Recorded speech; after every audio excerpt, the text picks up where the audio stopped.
It's been great, you know. From the East Coast, born and raised in New Haven, Connecticut, so it's a very different vibe. But I like it though. But I'm not sure if I'll be able to live out here. I saw the gas prices and I was shook. I said 439. Oh my gosh. But yeah, other than that, it's been a great time. Tyler, a lot's been made about your guys being a large offensive line. Of course, that's definitely true. You guys are physically imposing, but maybe what do you think you guys bring technique-wise to the game that some people overlook sometimes? Well, that's one of the things that we're continually trying to improve on our technique. You know what I mean? We've definitely gotten a lot better with our pad level, our hand placement, and just making sure we're in the right spot on our combo blocks. And I feel like we have some of the best combo blocks in the nation. You know what I mean? You saw how we played against some of the top teams in the nation, like Georgia, LSU, Tennessee, Ole Miss, like teams like that, and we really dominated when it came to those combo blocks. So it was just focusing on that. But being an offensive lineman is always about constant improvement, constantly getting better, constantly making sure that you're fine tuning your technique. Yeah, kind of off that, you said the experience that you guys have played LSU, Georgia, teams like that. How do you think that kind of helps going against a team like Michigan that's been really good against the run? It helps a lot. Excuse me. Just because, like you said, those teams are pretty good against the run, but going against a team like Michigan, statistically the number one team, number one defense in the nation, is going to be a great challenge for us. But going against those other teams has been good to get a gauge on where we are. But those games have nothing to do with what we have to do on Monday. I asked Jalen yesterday at Disneyland, kind of, you go through a whole season where you play 12 weeks in a row, obviously one bye week, and now since the game in Atlanta, it's been a whole month. How kind of difficult is it to keep your nerves in check when you have to wait this long to play a game? Well, you can look at that from two sides. Like you said, like keeping your nerves in check. You really just have to go back to what you've been doing to get to this point. You know what I mean? Don't make the game bigger than what it is. But on the other hand, it's been really good for us because we have some guys banged up and they've really been able to really recover. And then we've been able to go back through all the games during the season and see what we really need to improve on in order to take advantage of the opportunity we've earned. And off that, yeah, you talked about guys getting healthy. You get to watch Jace play, obviously, in practice. How is he looking so far this week? Saban told us yesterday he's been at practice and it's looking pretty good. Jace looks great. I'm excited to see what he puts on the field on Monday. Very excited for that. And what about the growth of Caden throughout the season? How much has he grown and just learning the system? Caden has grown so much. I'm so proud of Caden. I think I said it on the first round radio show that I do. I said it to the media, but I'm super proud of Caden because I know what it's like. Excuse me. Coming in as a true freshman and playing, like you go from playing in front of maybe 80 people to 100,000 people. You know what I mean? So that's a big culture shock. So to be able to really be in control of your emotions and get better each week, and that's something that he's been really great at, getting better each week. I'm very proud of Caden, and I'm excited to see how he continues to progress through his career, but I'm most excited to see how he performs this Monday. I'm very excited to go battle with him. Anybody else?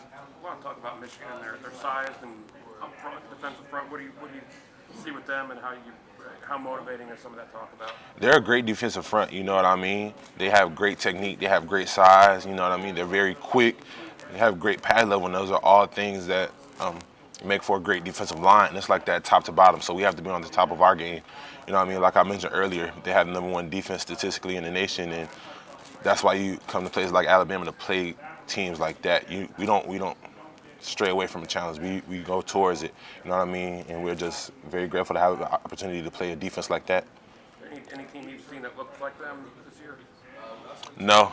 You know what I mean? We don't really get into comparing teams to each other. I feel like that's not fair to other teams and then Michigan because everybody's different, you know what I mean? So we're just focused on playing Michigan and doing what we need to do in order to come out victorious. Saban said yesterday he wants you guys to have fun on trips like this. Is there anything that you and your teammates are, maybe want to do outside of practice this week? So we have a pretty fresh offensive line, so we're big into fashion and clothes like that. So we went to Rodale Drive, went shopping a little bit. I didn't get anything because I didn't want to spend all my money that I allotted for this week in the first day. So I'm going to look around a little bit and see what else I like. On that note, Coach Saban's known for being very squared away everywhere. Game day, Disneyland, everything. If you were a coach, what would your game day fit be? Ooh, my game day fit, I keep it simple but little flash. So I would go all black suit, probably a designer tie that goes with the designer shoes and the designer belt. So maybe Dior, Louis Vuitton, whatever. But I like to keep it simple with little pops to flash. What about on the field? On the field, if I was a coach, I just go with probably. I'm a big Mike Tomlin fan, so I love that Steelers jacket he wore. Actually got it when I was younger, so I wear a jacket like that. Probably a blank T-shirt, opposite of what the team is wearing, some khakis, and probably a fresh pair of Nikes or Jordan. Thank you. Michigan player came in here and kind of said they're pretending like they're the 4 seed based off what they're hearing from everybody else. Obviously, you guys are probably taking a similar mentality. What is it? You know, the length thing's been a big thing all year, but being the 4 seed, being the last team in, how much does that give you guys to prove? We have a lot to prove because a lot of people still don't want to send. A lot of people have counted us out since week 2. So for us to be right here is a great achievement, but the job isn't done yet. We have a lot more to do. We have a lot further to go. You know what I mean? We have this. We're really thinking about it as a 1-week season. We need to go all in on this 1 week, and then maybe we'll have an opportunity to play the week after that. But all of our focus is going towards this week, and we are the 4 seed. You know what I mean? So we have a lot more to prove. Isaiah was saying that you guys, there's some video you guys aren't watching because of Michigan's like sign stealing. I guess can you kind of take me through that and what you guys are cognizant of based off of what kind of transpired with their program this year? Well, we really don't want to get into that because that's kind of an external factor. Like that really doesn't have much to do with us as far as preparation for the game. Yeah, we might have to watch film a little bit differently, but at the end of the day, we're not straying away from our preparation as we usually would. You know what I mean? We're just taking the right precautions in order to come out victorious this week. Tyler, of course, you're not going up against Michigan's offensive line, but being both of your lines have been highly ranked on the offensive side of the ball traditionally. Do they do anything that particularly piques your interest? So the Michigan offensive line, that's an offensive line that I watch and I really enjoy watching because they're very technically sound. They play really well together, and they're an example of what happens when you have guys, when you have the fist. You know what I mean? It takes 5 people to play offensive line. You could be individuals or come together as a fist, and that's what they are. You know what I mean? They have really great chemistry, and that's in the they set a great example for all offensive lines. You know what I mean? We have a pretty young offensive line right now, so I'm excited to see how we can become more like them with the more chemistry and the more time that we get together. Being the 4 seed, you guys are going to be in your white uniforms, this game. I know a lot of fans love the white uniforms. Do you prefer the crimson jerseys at home, or do you like the real uniforms? I like the icy white uniform. So actually for the spring game when we did the draft for the coaches and in the locker rooms, we had the first pick. My team had the first pick, and we actually chose the white uniforms. So yeah, we like going icy whites.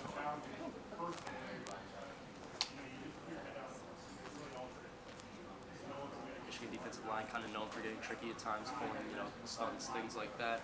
How do you kind of prepare for that in practice, knowing that you might see different looks throughout the game? Yeah, so first and foremost, we go over all the stunts that they've done this year, and we really focus on the ones that they've been successful on. So we just try our best to recreate those with the guys that we have on the scout team and some of the walk-on offensive linemen during individual drills. So we just really rep those as much as possible. But as you know, in the game of football, it's really unpredictable. So they could come out and run a completely different defense. So at the end of the day, we do want to rep those stunts that they've been successful with, but we also want to make sure that we're very strict to our rules because at the end of the day, the rules are helping. Is there anyone you want to shout out on the scout team maybe who doesn't get their name in the headlines as much but plays just as hard? I want to shout out Graham Rotten. So he's one of our walk-ons on the offensive line. He's always giving us a great look. You know what I mean? He brings the energy, he brings the juice. As a guy I'm very proud of. I'm very excited to have him on my team. You guys are going to be the biggest offensive line that Michigan's defensive line has seen this year. Does Michigan's defensive line remind you of anybody on your SEC schedule, anybody who's played this year? No, I don't really like to compare people to one another, but Michigan does have a great defensive line. Statistically, they're the best defense in college football, and that starts up front. You know what I mean? So we have a great challenge when it comes to their defensive line. They play with great pad level. They play with great hands. They move really, really well. So we just have to make sure we're very cognizant of our rules and making sure that we play Alabama football. Anybody stand out on Michigan's defensive line? It's really the whole defensive line, you know what I mean? Top to bottom, everybody, they rotate a good amount, and there's no drop-off. So when you have guys that could come in and just plug and play, it's very dangerous. But I feel like the whole defensive line is dangerous in there. It's going to be a great challenge for us. A lot of Michigan's defensive scheme runs on hiding coverages, hiding blitzes, things like that. How important are pre-snap reads going to be for you guys on the offensive line, and how much have you seen on film? How confident do you feel that you'll be to pick up on what Michigan's doing before the play? So as far as pre-snap reads go, that's more of kind of Jalen's job. Of course, we'll take a peek out, the tackles will look, see if the safety's off the hash, but and we'll be very tuned into that. But as far as it's just watching film. You know what I mean? The more film you watch, the more comfortable you get with the team, the more the game slows down. So the more we watch film, the more we start to pick up on tendencies. But at the end of the day, it's college football. You know what I mean? They could come out and run a completely different defense. So yeah, it's good to know what some formations could bring, but at the end of the day, we have to make sure we're strict to our rules. Have you embraced the underdog Alabama role this year? This is a different territory for you guys from most of the games you guys play. Yeah, I love it. And you know what I mean? That's just really lank. That's something that we've embraced. That's something that we've embodied in. It's no more fitting seed to be in the number 4 when you have a lot of naysayers. You know what I mean? So to just be the underdog, we love it here. You know what I mean? Because we love proving people wrong. People wrote us off week 3 against USF, and we've grown so much since that game. So I'm very excited to show the nation who we are. Isaiah just said that because of the sign stealing stuff, you guys couldn't use your tablets on the catapult. Is that accurate? And how has that kind of impacted the game plan? And that's really more of an in-house thing. We want to keep information like that in-house, but we are still treating this game, this preparation, like we would any other game. So, yeah, we're very excited to play Michigan. They have a lot. They present a lot of blitzes, a lot of exotic stunts. So we just have to make sure that we're watching film, whether it be on our phone or in person in the rooms. Just have to make sure we're watching film no matter what. In any way, we have to get it done. But that's accurate. You guys haven't been able to use your tablets like at home. To Yeah. watch film? What was your reaction when Jalen and Terrion were kind of trying to get Lank started among the team in the spring and summer? Some guys didn't know what it meant at first. We fully embrace it, you know what I mean? Because people had wrote us off. Even from the spring, people thought, okay, they don't have Bryce anymore, they don't have Will, they don't have Battle anymore, Jahmyr Gibbs is leaving. Like, what else does Alabama have? So we're kind of really the misfit Alabama team, you know what I mean? And that's funny to say because being Alabama, we still have we have the most 5 stars in the nation, I'm pretty sure, top 5, something like that. So, but just being that underdog, that misfit Alabama team, the team that's not supposed to be here, we love where we are, we're embracing that, we just want to keep going with that mantra, you know what I mean? Keep being the underdog and embracing that role. When you guys step on the field Monday afternoon, what do you think the number 1 most important thing is to win the game? They're playing Alabama football. And what I mean by that is executing, trusting the coach's plan, and playing with all-out effort for 60 minutes consistently, not taking a play off. And that's what Alabama football means to me, and that's what Alabama football is. So as long as we play Alabama football, we'll come out victorious. This Michigan defense, are there any similarities to teams you played this year? I don't really like to compare teams from one to another, but Michigan statistically is the number 1 defense in college football, so we just have to make sure that we're on our toes for whatever they present. But they do present a lot of exotic blitzes, and they have a great defensive line and championships and one up front. So it's just going to be our offensive line versus their defensive line. So it's just great to have the ability to go against a great defensive line like this, you know what I mean? And I'm very excited to perform against them. When you go up against exotic blitzes, what's the number 1 challenge or key that you guys have to watch or prepare for? Just making sure everybody knows their rules and being very loud, because we have to pass off games. One of the hardest games to pass off is a 3-man bump when 3 people have to switch. So we just have to make sure we're being loud, make sure we're hitting each other when we have to go, and just being aware of what the protection call is. And just really communicating. As long as we communicate as an offensive line, we can handle anything that they throw at us. What's your favorite thing you got for Christmas this year? My favorite thing that I got for Christmas, I went home and my mom cooked. She got me a few pair of underwear and socks, but she cooked. You know what I mean? It's nothing like getting a home cooked meal. What'd she cook? She cooked fried chicken, macaroni and cheese, yams, greens, and ham. What's it been like with Coach Reese as offensive coordinator? It's been great. Since Coach Reese's first meeting, he told us that he loves running the ball. You know what I mean? That's great to hear as an offensive lineman. Like, of course, we love to see Bond and Jalen make those big plays, but you really control the game by running the ball. So just having a coach with that kind of mindset and he's very intelligent, he's very open, and he listens to us. You know what I mean?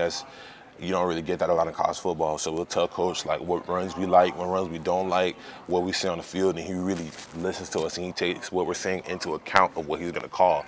Because at the end of the day, we are the ones that are on the field, but he's calling the plays. So just having a great relationship with him as an offensive line, but as an offense overall, it really helps.